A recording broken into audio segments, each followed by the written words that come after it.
रेहाना और रवि की शादी के बाद रवि के पास कुछ नहीं था। रेहाना, तुमने मुझसे शादी करके एहसान किया है। मुझसे ज्यादा तो तुम कमाती हो। अरे तो क्या हुआ, एक दिन आएगा रवि कि तुम खूब पैसा कमाओगे। मुझे तुम पर पूरा विश्वास है। रवि और रेहाना खुद को स्टैंड करने के लिए पूरी मेहनत करते। रेहाना, मैं नौकरी नहीं करना चाहता हूँ। तो कोई बात नहीं, मैं नौकरी करके घर चलाती हूँ, तुम बिजनेस सेट करने की कोशिश करो। एक दिन रेहाना, तुम जानती हो, मैंने जो विज्ञापन बनाने वाली कंपनी खोली थी ना, उसे बड़ी ब्रांड का ऑफर आया है। अब हम लोगों के दिन ब्यारे न्यारे हो गए हैं। मैं जानती थी रवि कि एक दिन तुम सेटल हो जाओगे। रवि का काम अच्छा चल जाता है। एक दिन वो रेहाना से कहता है, रेहाना, अब हम लोगों का बच्चा भी हो गया है। बहुत छोटा है वो। उसका ख्याल कैसे रखेंगे हम? कैसे क्या, मैं गांव से माँ को लेकर आ जाती हूँ। नौकरी से हाफ डे ले लिया करूंगी। अभी तो वो छोटा है, स्कूल जाने तक मैं मैनेज कर लूंगी। देखो रेहाना, मैं अब अच्छा कमा रहा हूँ। तुमको नौकरी करके परेशान होने की कोई जरूरत नहीं है। अरे कैसी बात कर रहे हैं, मैं अपनी लगी लगाई नौकरी कैसे छोड़ दूं? और मैंने तो सुना है हम लोगों को कुछ ही महीनों में सरकारी नौकरी मिल जाएगी। सरकारी नौकरी में कितना कमा लोगी? उतने में तो मैं ड्राइवर रख लूंगा। रेहाना को रवि की बात का थोड़ा बुरा तो लगता है। कम से कम मेरी नौकरी की इतनी बेइज्जती मत करो। भूल गए, इसी नौकरी के बदौलत तुमने अपना बिजनेस खड़ा किया है। अरे वो तो मैं किसी के भरोसे भी कर लेता। देखो, अपने बच्चे को संभालो, घर का काम करो। अब बाहर जाती तुम अच्छी नहीं लगती हो। रेहाना रवि के कहने पर नौकरी तो छोड़ देती है, लेकिन अब बड़े से घर में उसकी कीमत किसी नौकर से कम नहीं होती। एक दिन रवि का दोस्त आता है। भाभी, हम लोग तो आपको तब से जानते हैं जब से आप लोग शादी होकर इस शहर में आए थे। आपकी बदौलत ही सारा बिजनेस खड़ा हुआ है। ये किस्मत तो आप ही की है भाभी। हाँ हाँ भाई, हमारी मेहनत तो कुछ है ही नहीं।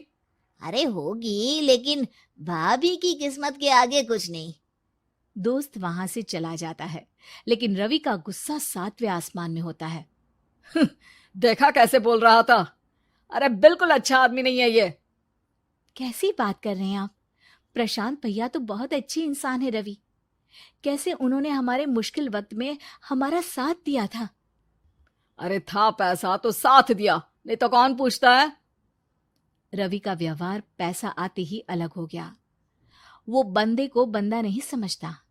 घमंड से घिरे रवि ने तो एक दिन हद ही कर दी। रेहाना, मैं अब तुम्हारे साथ नहीं रह सकता हूँ। क्या क्या बकवास कर रहे हो रवि? क्या कहना चाहते हो? और क्यों नहीं रह सकते तुम मेरे साथ?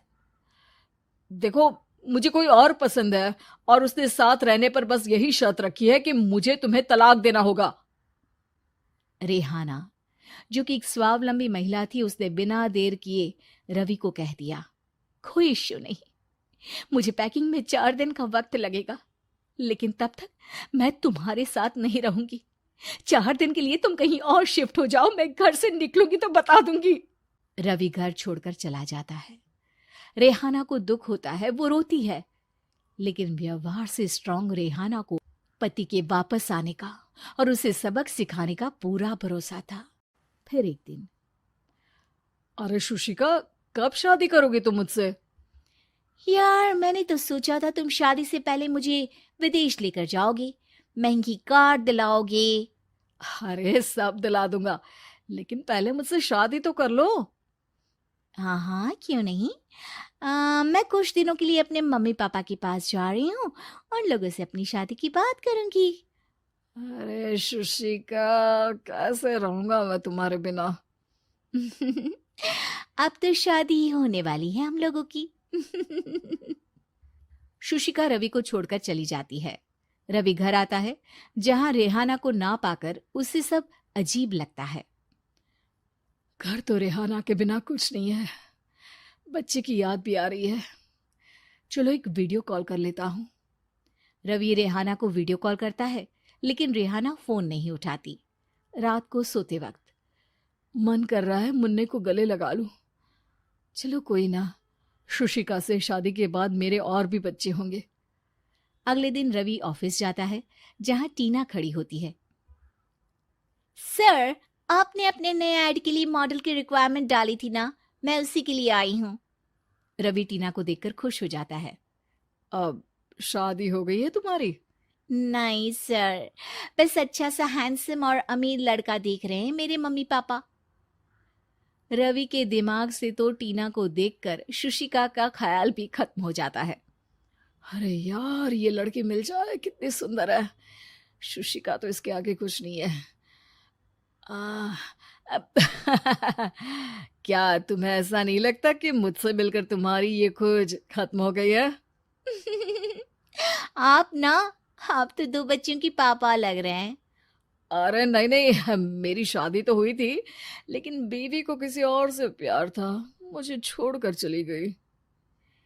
खैर, टीना की दोस्ती रवि से हो जाती है, लेकिन 1 महीने बाद शुशिका रवि के पास वापस आती है।